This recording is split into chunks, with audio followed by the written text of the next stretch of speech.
Why did you save me?" The judge had never imagined he'd owe his life to the same black boy he once sentenced so harshly without mercy. On a cold winter morning, a commotion echoed through the cramped, suffocating courtroom. Marcus, a 14-year-old black boy, stood before the defendant's bench. His gaze appeared calm, or at least he tried to make it so, but inside a frozen fear crept through every breath. Before him sat Judge Richard Wallace, an overweight man in his 50s, with a weathered face and piercing eyes hardened by years of harsh judgment, silently listening to the closing arguments of the trial. The defense attorney, a young woman with a trembling yet resolute voice, rose to speak. "Your Honor, Marcus is an outstanding student. He was raised in hardship without a father. He was arrested for stealing a loaf of bread only because he was trying to feed his hungry little sister. Please see this for what it is. Not a crime, but a desperate act of compassion." Judge Wallace curled his lip, eyes fixed on Marcus. "The law does not excuse what some may call a mistake. A juvenile offender must face a strict sentence as a warning to others. Regardless of the motive, justice must be upheld." In the courtroom, Marcus's mother, Mrs. Johnson, sat with red-rimmed eyes, torn between despair and fury. Outside the window, the cawing of black crows pierced the silence, like an omen of doom. Marcus looked at his mother one last time. Tears welled up, but he held them back. The verdict was delivered: 2 years in a juvenile detention center. Marcus, just 14, was a black boy from the cramped, working-class side of a major American city. His father had died when he was very young, leaving his mother, Mrs. Johnson, a single mom juggling 2 jobs to raise her children. From an early age, Marcus had shown sharp intelligence and a love for biology.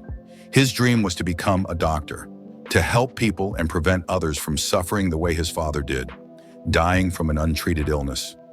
But growing up in a neighborhood constantly under police surveillance, marked by racial and social prejudice, life was never easy.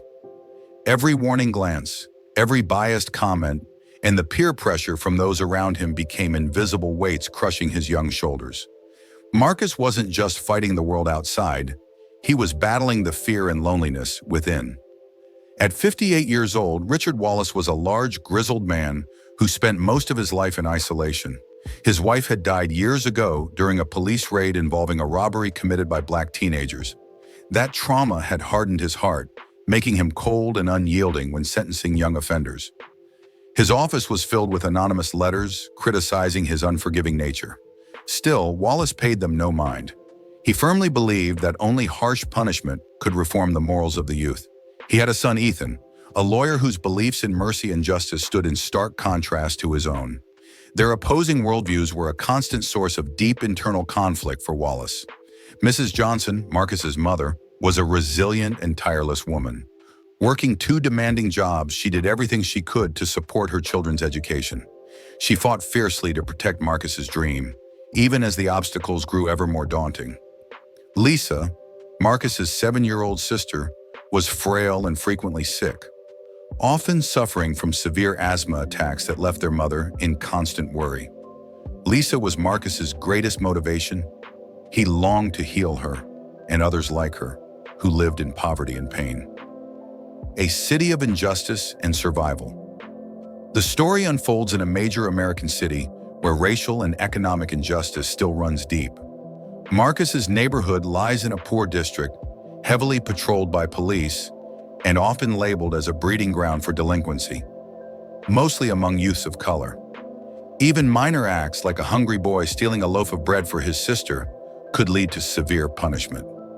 Opportunities to rise above this urban hell were rare, especially for someone young, poor, and black like Marcus. The gate of the juvenile detention center clanged shut behind Marcus, the metallic click of the lock cold and final. Like fate itself was closing in on him. Inside, life was a brutal, unforgiving world. Screams, beatings, and the hostile glares of teenagers trapped in a vicious cycle of pain and violence. As the new kid, black, quiet, and gentle, Marcus became an easy target. He faced a choice: either submit and become just another link in the chain of crime, or stand up and risk harsher punishment. And yet, within those prison walls, a flicker of light remained. Mr. Harris, a middle-aged supervisor, saw something in Marcus. His intelligence, his hunger to learn.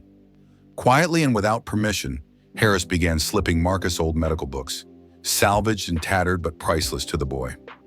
Marcus didn't just study for himself, he started teaching small but meaningful lessons to others. How to care for their health, how to recognize danger signs in their bodies. One day when a fellow inmate suffered a seizure, it was Marcus's knowledge that saved his life. The incident led Mr. Harris to advocate for Marcus to receive official approval for online medical study right there inside the facility. Despite being punished for rule violations, sometimes for defending others or sneaking in extra study time, Marcus never gave up. His will to learn remained unshaken, even in the harshest of circumstances. Beyond the prison gates, Marcus's family was fighting a different kind of battle. No less grueling, Mrs. Johnson, his mother, became a silent warrior, working overtime shifts just to keep the family afloat. She filed appeal after appeal, hoping to reduce Marcus's sentence, only to face slammed doors, once even being denied personally by Judge Wallace himself. Lisa, Marcus's little sister, grew weaker with each passing day. Her recurring asthma attacks posed serious threats to her fragile life. Mrs. Johnson bore the crushing burden of two children, one locked away in a detention center, the other wasting away in illness and poverty. In his quiet office, Richard Wallace lived alone with a pain that never truly faded. His wife had died years earlier during a mission to crack down on youth crime. The teen responsible had been Black, and that incident carved a wound deep into Wallace's heart, hardening him into a man known throughout the legal system as the face of uncompromising justice. He received anonymous letters day after day. Glares from the public followed him like shadows. But Wallace stood firm in his belief only strict punishment could protect society. Yet deep inside, conflict brewed. His son, Ethan, a lawyer who passionately advocated for compassion and second chances, repeatedly challenged his worldview. And those confrontations forced Wallace, for the first time in years, to reflect on the true meaning of justice and the quiet call of his own conscience. Marcus was granted early release from the detention center thanks to his outstanding academic performance and good behavior. But freedom, back in the colorless corners of his old neighborhood, was far from the dream he had imagined. He carried with him deep psychological scars that couldn't be seen, but were felt in every step. Returning to a regular school, Marcus remained determined to pursue his dream of becoming a doctor. But the warnings from his mother grew louder. Lisa, his little sister, was still battling severe asthma, and their family couldn't afford proper treatment. To help his mother cover the mounting medical costs, Marcus worked part-time at a small grocery store while trying to keep up with his studies. Life became heavier, layer after layer of pressure, but Marcus never broke. The dim light from the tiny store flickered like a thin veil against the cold night of the struggling neighborhood. Marcus was restocking shelves when shouting and the sound of a scuffle broke out outside. Street conflicts were common here, but tonight felt different.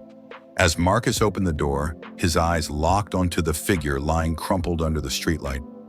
It was Ethan, Judge Wallace's son, someone Marcus had only heard about in courtroom whispers and family mentions.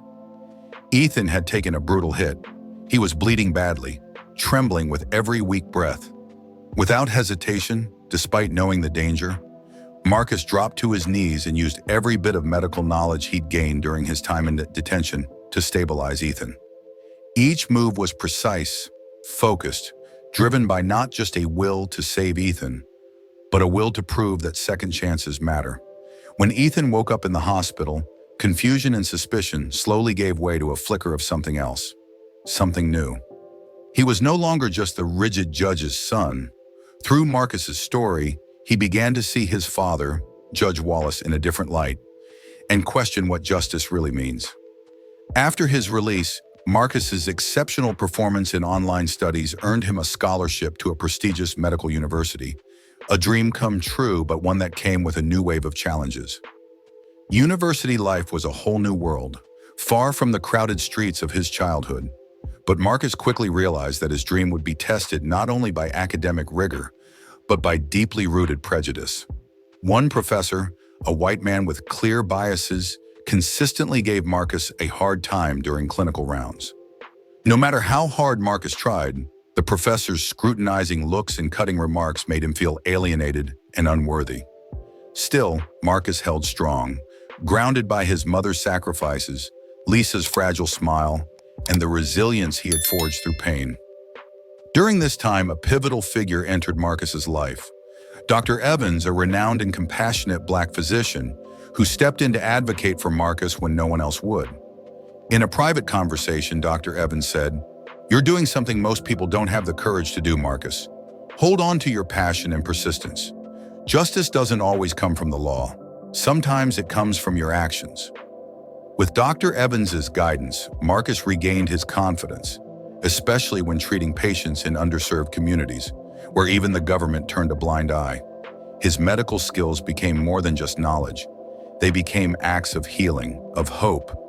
And slowly, Marcus became a symbol of resilience and light in a place long forgotten. Marcus walked into the examination hall with the weight of the world on his shoulders.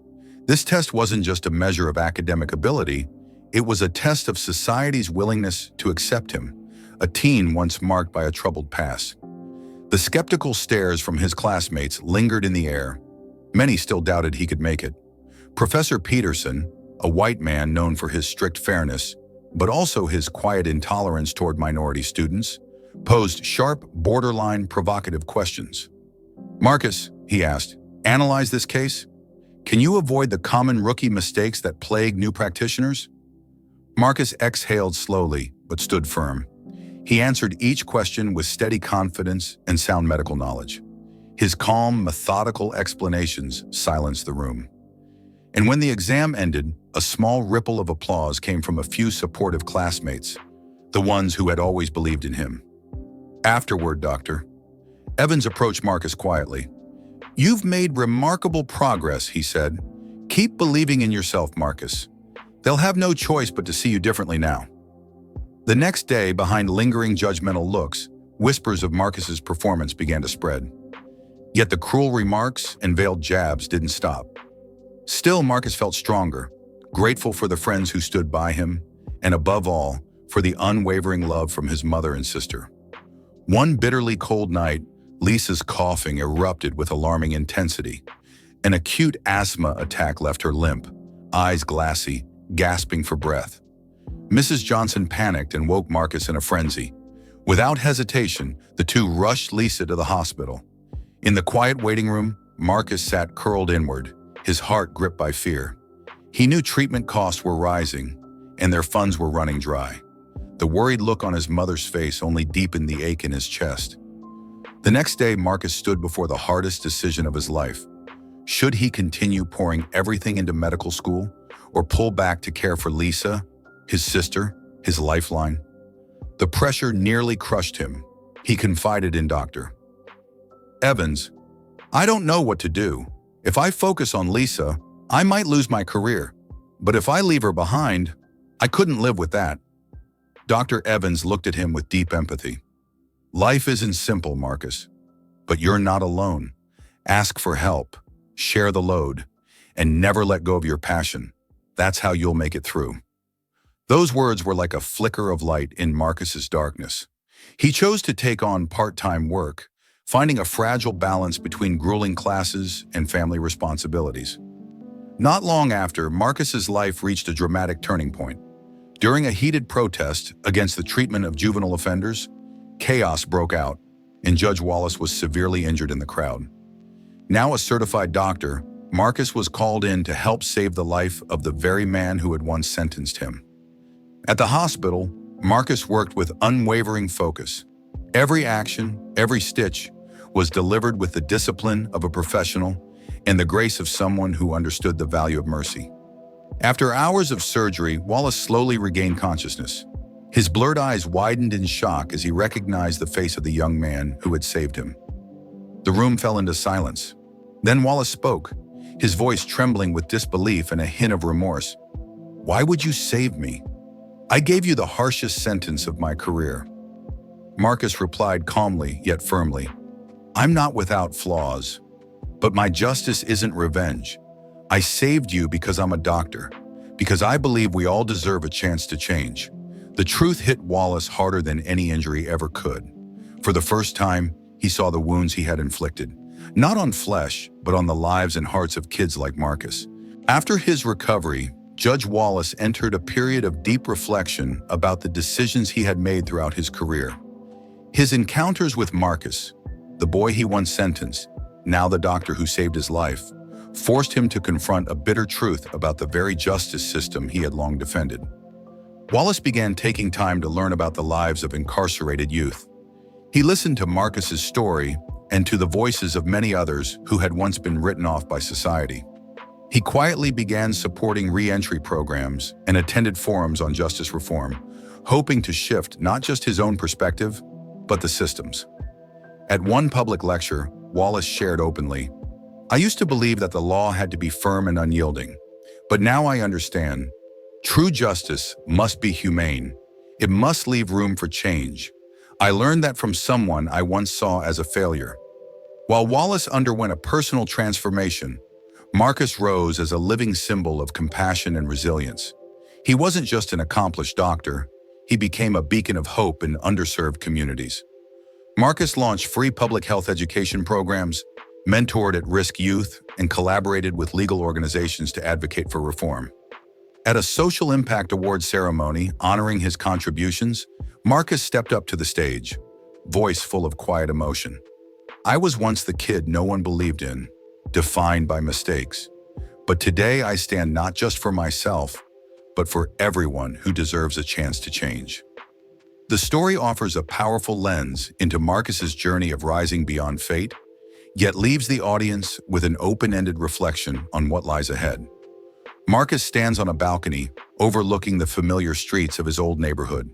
The dim amber lights flicker below, casting a glow that feels both comforting and challenging, just like his life.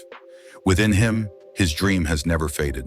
The road ahead is still steep, still full of trials. But now Marcus carries the strength to face it all. The story closes with a quiet thought whispered from Marcus's heart. "Life is a journey of healing, one that never truly ends, and I will never stop walking."